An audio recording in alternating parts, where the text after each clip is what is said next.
And look at South Africa. With all the problems of illegal immigration, look at billions of dollars of counterfeit goods being brought into this country illegally, with the full knowledge of government, because I know personally when I was the mayor, how many times I raised these matters with all the various departments, our law enforcement agencies, National Treasury, Department of Trade and Industry, that we have in the city of Johannesburg alone, we're seeing billions of goods, counterfeit goods brought into the country. This is going to lead to massive challenges for our people. It's going to destroy our businesses. We've opened our borders to anyone in the world that wants to run away from their country for whatever reason. They're here in our country, and people who did not want to really discuss those issues. Now look at it internationally. Now the South African economy, it's under junk status. So you can imagine, for us as a country, Odin, you were talking about printing money. Print money, please ask. We don't have to go far. I'm sure we can walk to Zimbabwe to go and tell us what happens to a country when you think you solve problems by printing money. That's a beginning of destruction of the country. You build the economy of the country by producing something that, when you print money, is backed by something. Printing of money is the easiest thing anyone with not even a single brain of cell can do. You can print money, you think you're solving the problem. So now, Odin, Mr. Mashaba here is touching on something you feel very strongly about when he talked about the border question. I think, Mr. Mashaba, if there's someone else that feels equally or even stronger about the border crisis that we are experiencing, or that very issue, it is Mr. Moja over here. So I think you can bite right into this, Odin. Yeah, well, I mean, as you and I, Mr. Mashaba, we agree on the border issue. I know that and I think that you've been unfairly absorbing flack from a lot of people, from a lot of entities, a lot of organizations, because they have an issue with your strong stance on borders. I agree with your stance on borders, and I think a lot of people on the ground do. I think many of the people who are against you because of your stance on borders, who try to paint you as some sort of xenophobe or something like that, they want open borders because to them open borders means, oh, I just get cheap free labor flowing into my country.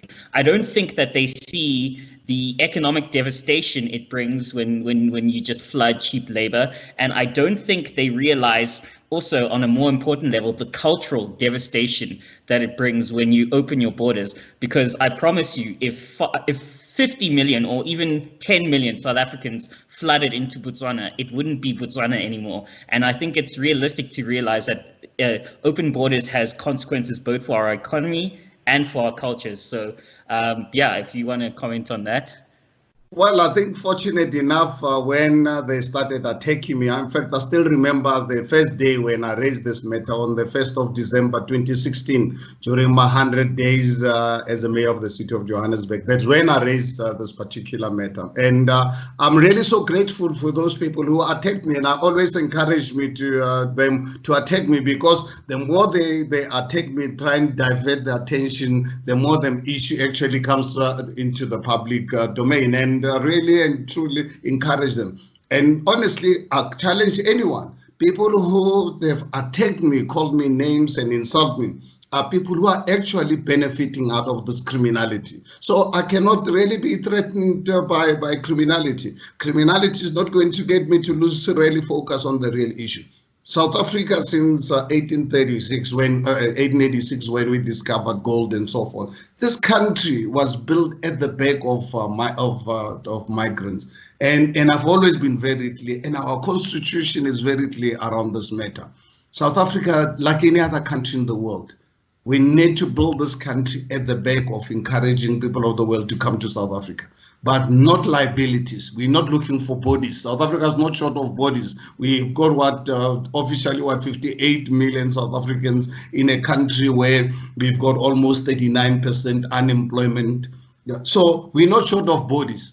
South Africa is short of capital. both physical capital and the brain power. So South Africa needs to attract such people. We need them in this country. But South Africa, it is not going to be the country, for as long as I'm alive, South Africa is not going to be the country where we harbor people who are running away from their countries for criminal activity, or people who come into this country and are not prepared to respect the laws of this country, call South Africans lazy and insult us. That, unfortunately, for as long as I'm alive, my body and soul are together, I can assure you, I can only, in fact, get more resolute in dealing with these matters. No, interesting enough, I also completely agree. I think where all our stances can be summed up, it is not that we want to close the borders completely, but it's to just have, South Africa needs to have its hand on the tap so we can control the flow coming in according to our needs and according to what the country needs. If the country has a shortage of doctors and we have doctors that want to move here, I think they should be welcome. But if we have an overabundance of, for example, just labor, then you shouldn't have, for example, just opening the borders completely, that you just have cheap labor streaming in and taking away jobs from regular South Africans. In a country of an unemployment rate of nearly 30%, I think open borders are very reckless. Our unemployment rate, as Stats SA, our unemployment rate in South Africa right now is sitting at 39%. Yeah. So even I worse. think, in fact, they're even trying to really play a PR stance with us, giving us a narrow definition of unemployment. We've got millions of our people in the late 30s, early 40s, who've totally given up on looking for jobs. So those people must be counted. So when we talk about unemployment in South Africa, let us not actually to come out with a political stunt to it, that we only record the narrow definition of unemployment. Let's come out with a broader definition.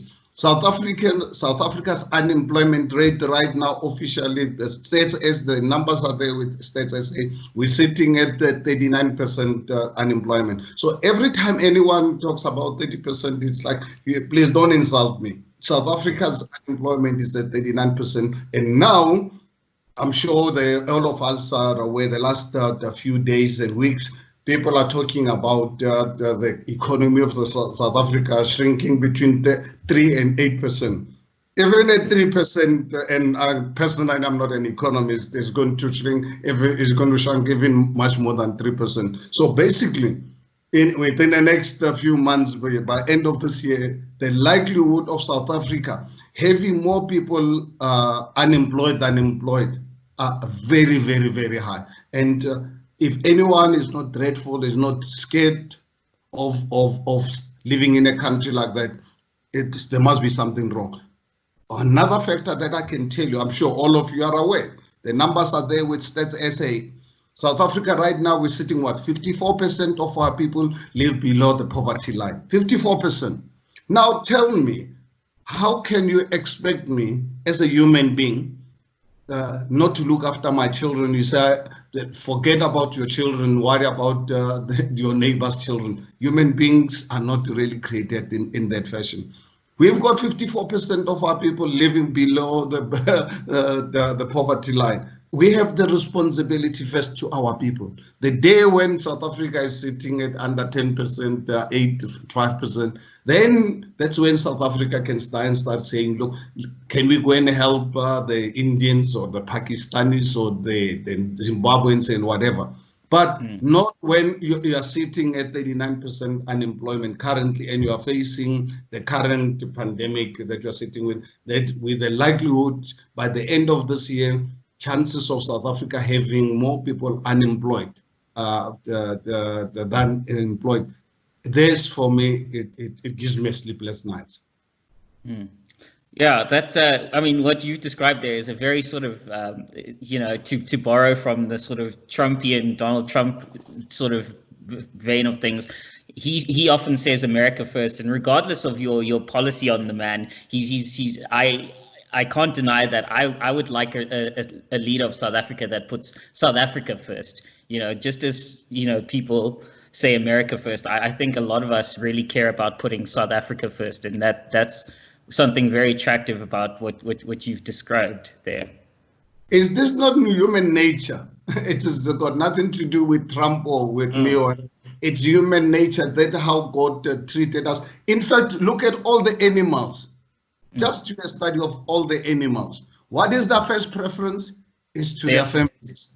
Exactly. Before they can worry about anyone else. Now you can imagine us as human beings with our brain power that we are being told by people who I don't know what their agenda is to say, no, I must forget about myself and my children. I must worry about the man next door. I think don't insult me.